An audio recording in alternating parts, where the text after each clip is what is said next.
Weighted pull-ups. For this one, you need a so-called dip belt, something to step from, and a pull-up bar that is high enough that you hopefully don't need to bend your legs.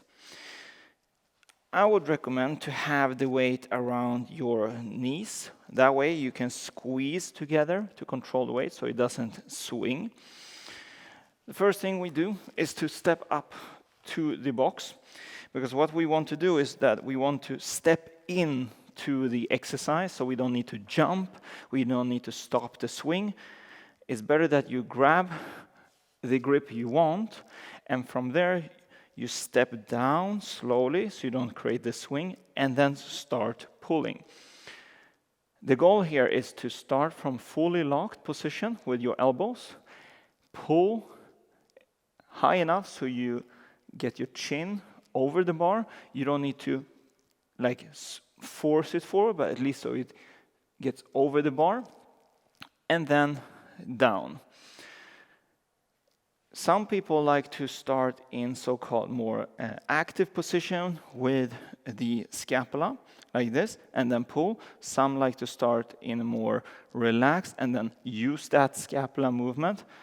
It all depends on your preference. You need to try it out, and if this is your first time doing weighted pull-ups, don't overthink it. So grab the width that you are the most strongest in. For some that will be wider, for some that will be a little bit closer, like shoulder width apart. So grab that width.